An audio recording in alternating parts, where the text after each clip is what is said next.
रांची से आ रही बड़ी खबर के साथ घर में घुसकर युवती पर पेट्रोल अटैक किया गया है। पीड़िता की आंखों को नुकसान पहुंचा है। 4 से 5 की संख्या में अपराधी आए थे। कुछ दिन पहले धमकी दी गई। पीड़िता का अस्पताल में इलाज चल रहा है। कांके थाना क्षेत्र का यह पूरा मामला है। रांची से बड़ी खबर है समाप्ति टेलीविजन स्क्रीन पर।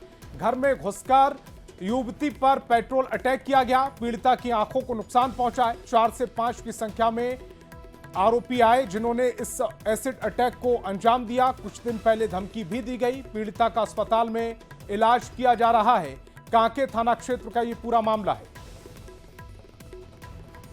बच्ची है, इसकी कुछ दिन में शादी होने वाली है और ये आज 1 बजे कोई अननोन पर्सन, जैसा कि इसने हमें कहा कि ये आकर के इसके घर में घुस करके पेट्रोल इसके आंखों में डाल दिया, तो पेट्रोल फेंक दिया। तो हम लोगों को देखने से भी, अभी हम लोगों ने जिसका आई का एग्जामिनेशन किया है, तो हम लोग को भी लग रहा है कि बहुत मेजर एसिड या अल्कली नहीं डाला है, क्योंकि बहुत मेजर एसिड और अल्कली डालने से आंखें बहुत ज़्यादा क्षतिग्रस्त हो जाती हैं। तो हम लोगों ने जो इसकी आंख में जो डैमेज हुआ है उसको हम लोग ट्रीटेबल है, तो उसको हम लोग ट्रीट कर रहे हैं और उसकी 6/6 रोशनी कल तक में आ जाएगी। इन्वेस्टिगेशन हम लोग कर रहे हैं। अभी चूंकि लड़की का ट्रीटमेंट प्राइमरी कंसर्न था, तो लड़की को तुरंत हॉस्पिटल ले जाया गया। पर जब हम लोग बहुत रिलीव्ड हैं कि लड़की आउट ऑफ डेंजर है और उसका कोई ऐसा लॉस ऑफ विजन भी नहीं है। डॉक्टर के अनुसार कल तक वो बिल्कुल 100% परफेक्ट हो जाएगी।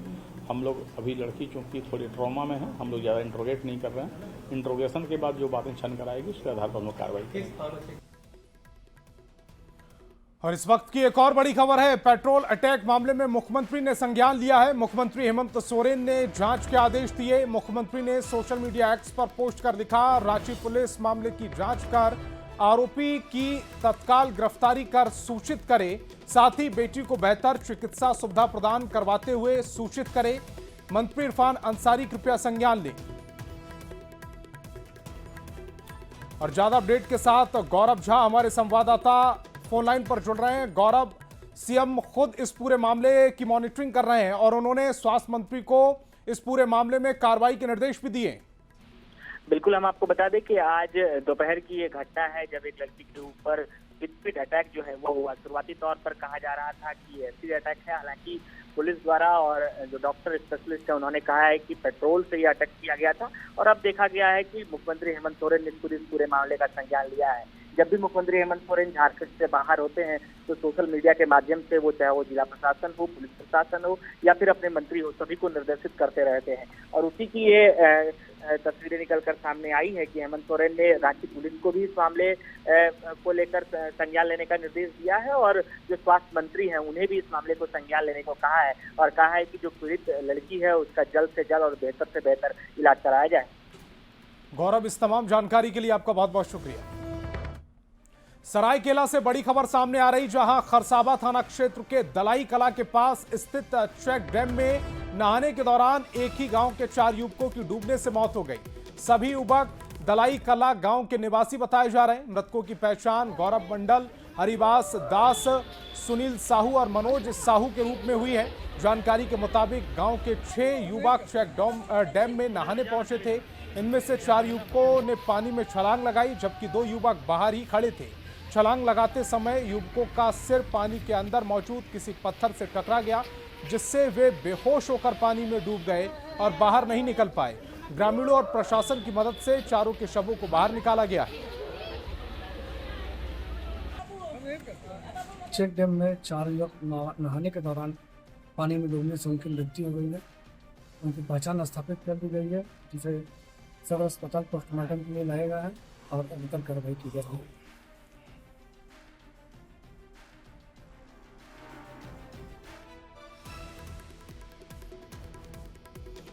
और आशीष हमारे संवाददाता ज्यादा जानकारी के साथ फोन लाइन पर जुड़ रहे हैं। आशीष, इस पूरे मामले में अपडेट क्या है? चारों शवों को बाहर निकाल लिया गया है, पोस्टमार्टम इनका हो रहा है, परिजनों का क्या कुछ कहना है? जी, आपको बता दूं कि मूसलाधार बारिश के बाद जो है एक तरफ जहां बाढ़ का कहर देखने को मिल रहा है, तो वहीं दूसरी तरफ सरायकेला के खरसावा जिले में एक बड़ा दर्दनाक घटना हुआ है, जहां दलाई कामा गांव के 6 युवक जो है वो चेक डैम में पहुंचे थे नहाने के लिए और इसी दौरान 6 युवकों में 4 युवक जो है वो पुल के ऊपर से कूदते हैं और नदी में पत्थर होने के चलते चारों को सर में चोट लगता है और उसके बाद वो चारों युवक दहने लगते हैं। हालांकि 2 युवक जो बचे थे वो स्थानीय ग्रामीणों की मदद से चारों युवकों को निकाला गया और आनंद फानन में वहां पर सदर अस्पताल पहुंचाया गया, मगर चारों को डॉक्टरों ने मृत घोषित कर दिया। तो 4 युवकों की मौत के बाद जहां पूरे गांव में मातम छा गया है, तो कहीं ना कहीं एक बार फिर जो है जो युवक लापरवाही करते हैं उस पर कहीं ना कहीं सवाल खड़ा होता है कि जिस तरह बाढ़ आया हुआ है, बारिश हो रही है, लगातार नदी का जलस्तर जो है बढ़ा हुआ है, लोग सेल्फी खिंचवाने जाते हैं और इस तरह के नहाने की विजुअल हमारे चैनल के माध्यम से दिखाई जाती है, मगर युवा जो है वो कहीं ना कहीं लापरवाही करते हैं, जिसका खामियाजा आज भुगतना पड़ा। 4 युवक जो है, एक ही गाँव के 4 युवकों की मौत हो गई। जी आशीष, इस तमाम जानकारी के लिए आपका बहुत बहुत शुक्रिया।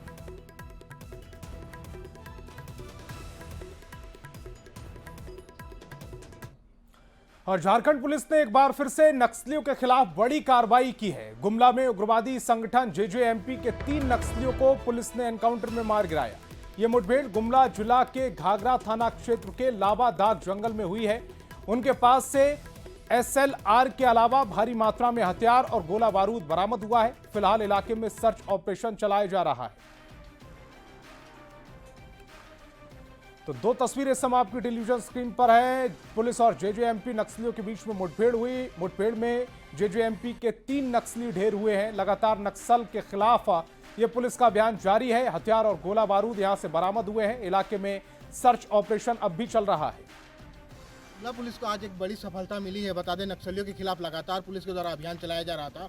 उसी के तहत पुलिस को सूचना मिली थी कि घाघरा थाना क्षेत्र के लवादाग के जंगल में जेजेएमपी नक्सलियों का दस्ता जमा हुआ है, जिस सूचना पर पुलिस ने कार्रवाई करते हुए आपको बता दें मौके पर पहुंची, जहां पर नक्सलियों के साथ में पुलिस की मुठभेड़ हुई। और मुठभेड़ में आपको बता दें 3 जो हार्डकोर नक्सली बताए जा रहे हैं उनको पुलिस ने मार गिराया है, जिसमें से एक की पहचानी दिलीप लोहरा जो कि जेजेएमपी संगठन का सब जोनल कमांडर बताया जा रहा है, उसकी भी मौत हुई है। और पुलिस जो आपको बता दें, देख सकते हैं तस्वीरों के माध्यम से, इस वक्त मौजूद है, हम घटनास्थल से कुछ दूरी पे मौजूद है। और यहाँ भी जो पुलिस है पूरे इलाके को घेर करके अभियान लगातार चला रही है। और पुलिस के द्वारा भी देखा जा रहा है कि जो बच्चे नक्सली है वो कहीं भाग ना पाए, और जो कार्रवाई है वो लगातार जारी है। इसी के तहत जो पुलिस है, बोल सकते हैं कि आज का जो दिन है गुमला पुलिस के लिए बहुत बड़ा दिन एक तरह से मान सकते हैं कि जो सफलता मिली है, जिससे जो पुलिस को सफलता मिली है। और भारी मात्रा में आपको बता दें 3 जो मौके से हथियार भी बरामद हुआ है। और पुलिस जो है लगातार इलाके में सर्च अभियान चला रही है। हालांकि जो अभियान है वो खत्म होने के बाद ही जो अन्य जो नक्सली जो मारे गए हैं उसकी पहचान हो पाएगी। रुपेश कुमार भगत, न्यूज़ 18 गुमला। और खबर हजारीबाग से, जहां बरकट्टा प्रखंड के बरकन गांगो पंचायत अंतर्गत उत्क्रमिक मध्य विद्यालय छुतहरी कटिया में हाथियों ने जबरदस्त तांडव मचाया। हाथियों के झुंड ने विद्यालय परिसर में घुसकर ऑफिस का दरवाजा, मुख्य गेट और खिड़कियां तोड़ दी, साथ ही अन्य सामानों को भी बिखेर दिया। इसके अलावा आसपास के क्षेत्र में फसल को भी बर्बाद कर दिया। ये कोई पहली घटना नहीं है। 4 महीने पहले भी हाथियों ने इसी स्कूल में तोड़फोड़ की थी और स्कूल में रखे चावल खा गए। घटना की सूचना मिलते ही प्रखंड विकास पदाधिकारी रोस्मा डुंगडुम ने घटनास्थल का दौरा कर हालात का जायजा लिया। वहीं वन विभाग की टीम हाथियों पर नजर बनाए हुए है और उन्हें सुरक्षित स्थान की ओर ले जाने की कोशिश कर रही है। निकट नहीं आने दे। और दूसरा सबसे बड़ी चीज़ है कि हम लोग जिला प्रशासन से मांग किए हैं कि जो भी हाथी प्रभावित क्षेत्र है उसको सोलराइजेशन करके लाइट की व्यवस्था किया जाए, ताकि लाइट को देख करके गांव की ओर ये हाथी का मूवमेंट नहीं हो और ग्रामीण लोग बच सके। और झारखंड में अटल मोहल्ला क्लिनिक का नाम बदलने को लेकर सियासत तेज है। बीजेपी नेता अमर बावरी ने इस पर ऐतराज जताते हुए कहा, झारखंड का निर्माण करने में अटल बिहारी वाजपेयी जी का बहुत बड़ा योगदान रहा। अटल जी को सम्मान देने के लिए रघुवर दास की सरकार ने उनके नाम पर अटल मोहल्ला क्लिनिक चलाया था। 2 दिन पहले अटल मोहल्ला क्लिनिक का नाम को बदलकर मदर टेरेसा के नाम पर रखा गया। क्लिनिक चल रहा है या नहीं, इस पर ध्यान केंद्रित नहीं किया जा रहा है, लेकिन नाम जरूर बदला जा रहा है।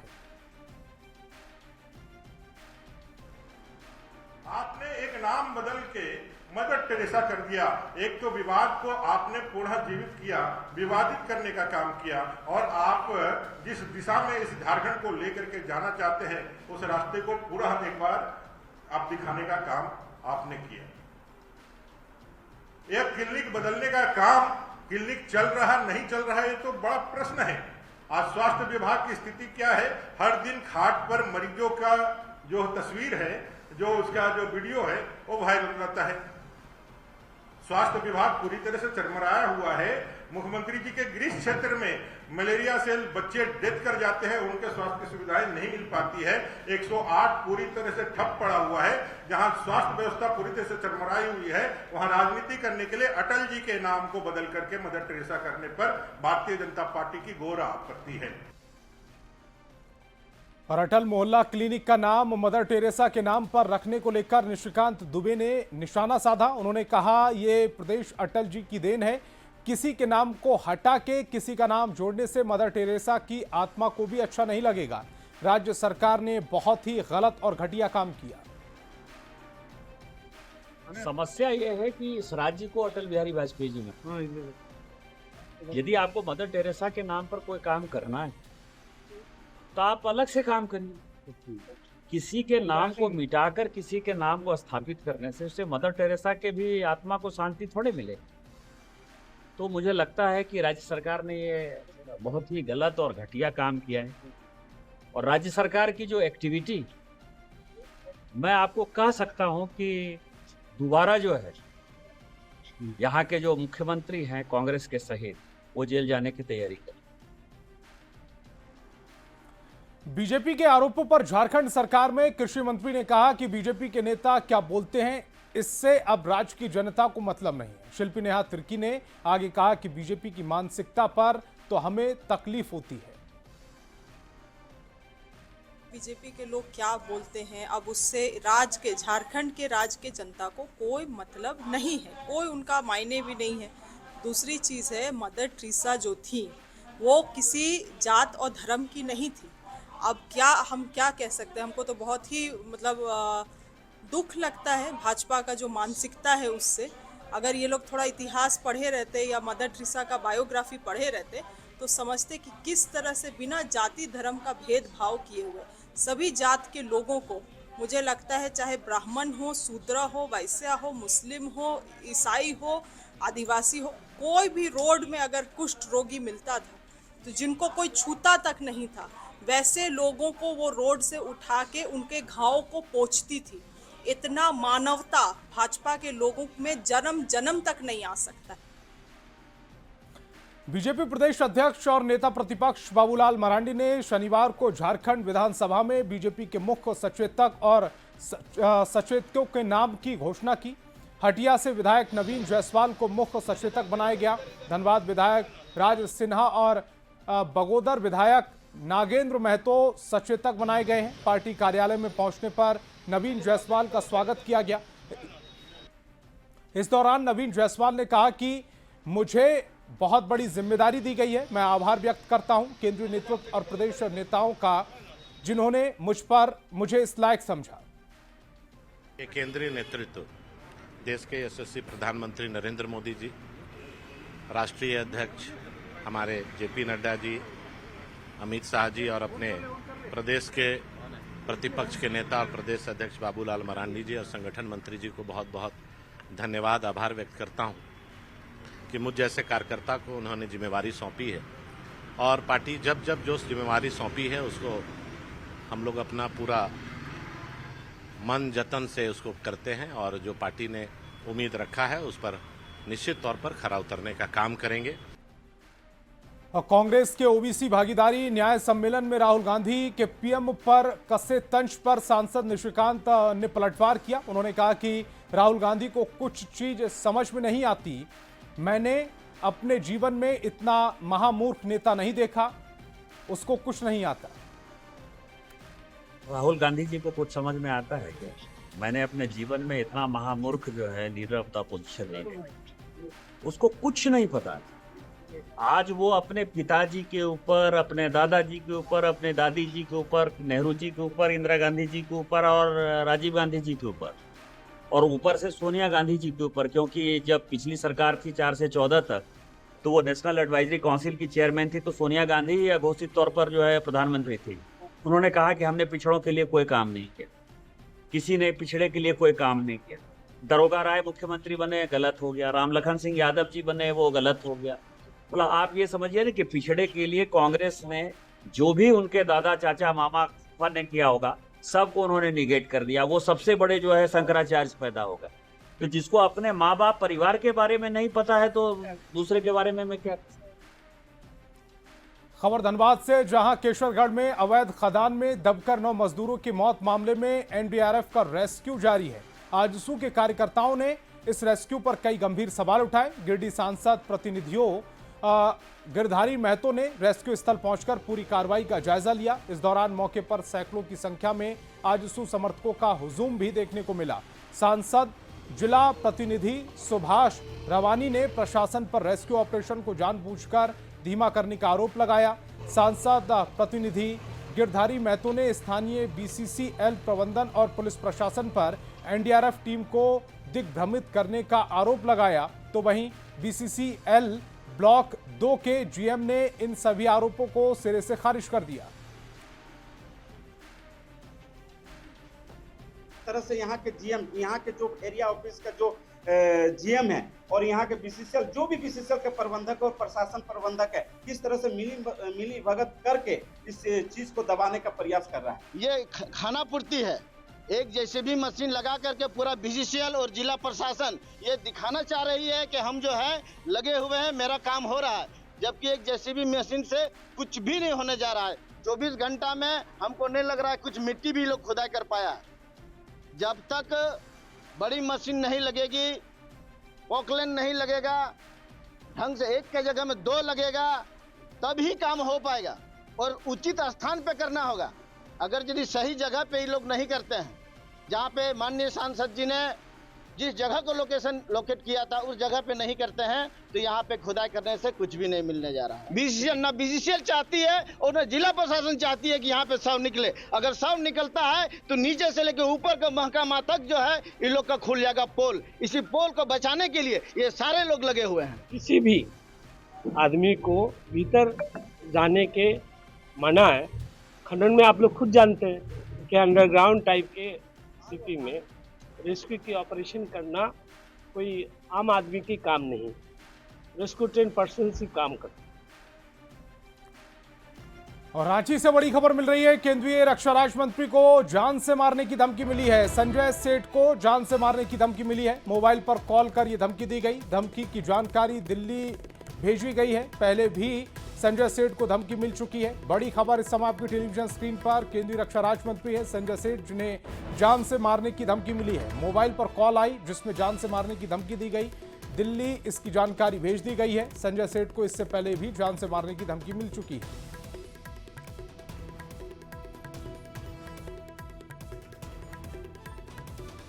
तो बड़ी खबर इस समय आपकी टेलीविजन स्क्रीन पर। संजय सेठ जो कि केंद्रीय रक्षा राज्य मंत्री हैं, उन्हें जान से मारने की धमकी दी गई है।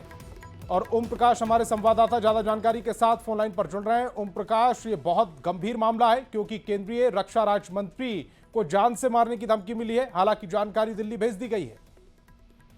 जी बिल्कुल, बात की जाए तो संजय सेठ को ये दूसरी बार धमकी मिली है। इससे पहले भी एक बार धमकी मिल चुकी थी, जिसे लेकर सुखदेव नगर थाने में प्राथमिकी दर्ज कराई गई थी। वहीं आज की अगर बात की जाए तो करगिल दिवस के मौके पर वो द्रास में मौजूद है और वहां पर फोन करके इस जान से मारने की धमकी दी जाती है। इस पूरे मामले को लेकर दिल्ली जो केंद्रीय मंत्रालय है, रक्षा राज्य मंत्रालय, उसे जानकारी दी गई है रक्षा मंत्रालय को। उसके बाद अब वहां से इन्वेस्टिगेशन जो है वो शुरू हुई है। हालांकि इस मामले को लेकर अब तक रांची पुलिस को जानकारी नहीं दी गई है। जल्द ही विभाग की तरफ से जो जानकारी है वो रांची पुलिस को दी जाएगी। अब देखना होगा कि इस पूरे मामले में कार्रवाई किस तरह से होती है और कब तक जो आरोपी हैं उनकी गिरफ्तारी संभव हो पाती है। जी ओम प्रकाश, इस तमाम जानकारी के लिए आपका बहुत बहुत शुक्रिया। तो मेदिनीनगर में लगातार हो रही बारिश के कारण बड़े बड़े गड्ढे बन गए हैं जो कभी भी जानलेवा साबित हो सकते हैं। बारिश होने पर इन गड्ढों में पानी जमा हो सकता है, जिससे हर रोज वाहन दुर्घटना के शिकार हो सकते हैं। स्थानीय लोग लगातार किसी बड़े हादसे की आशंका जता रहे हैं। जिला प्रशासन पर भी इस पर ध्यान नहीं देने का आरोप है। ज्यादा जानकारी दे रहे संवाददाता नीलकमल। पूरी तरह से क्षतिग्रस्त हो गया, जर्जर हो चुका है। ठीक मेरे पीछे आप देख सकते हैं, ये मेदिनीनगर शहर का कोयल पुल है और इसमें बड़े बड़े गड्ढे हो गए हैं। और खास करके बारिश में जब इस गड्ढों में पानी जब जमा होता है तब भयानक स्थिति होती है। कई वाहन दुर्घटना के शिकार हो गए हैं, कई लोग जो बाइक सवार हैं वो दुर्घटना के शिकार हो गए हैं। और आप ठीक देख सकते हैं सड़क के बीचों बीच एक बड़ा गड्ढा है और इसके अलावा पूरा जो सड़क है, ये जो ब्रिज है, कई ये ब्रिज है, पुल है, ये पूरी तरह से कई जगह गड्ढे में तब्दील हो गया है। और जब बारिश का पानी इसमें जमा हो रहा है तब लोगों की परेशानी बढ़ रही है, लोग दुर्घटना के शिकार हो रहे हैं। और ऐसे में प्रशासन ने अभी तक संज्ञान नहीं लिया है। इसकी मरम्मती बारिश से पहले करनी चाहिए थी। धक्का मारता है, प्लस में इधर उधर फंसाने का डर लगता है। कब वाले पुल कहा जाएगा कोई गारंटी नहीं है। स्थिति तो आप खुद देख ही रहे हैं, गड्ढा बना हुआ है रास्ता में, आए दिन एक्सीडेंट हो जाता है। तो हम लोग एक्सीडेंट होगा तो भाई ले जाएंगे अस्पताल, पहुंचाने में मदद करते हैं। बारिश से पहले इन गड्ढों की मरम्मती हो जानी चाहिए थी, लेकिन प्रशासन ने ध्यान नहीं दिया। और यही वजह है कि कभी भी बड़ी दुर्घटना के शिकार लोग हो सकते हैं। नीलकमल, न्यूज़ 18 पलामू। तो इस बुलेटिन में फिलहाल इतना ही। आप देखते रहिए न्यूज़ 18 बिहार झारखंड।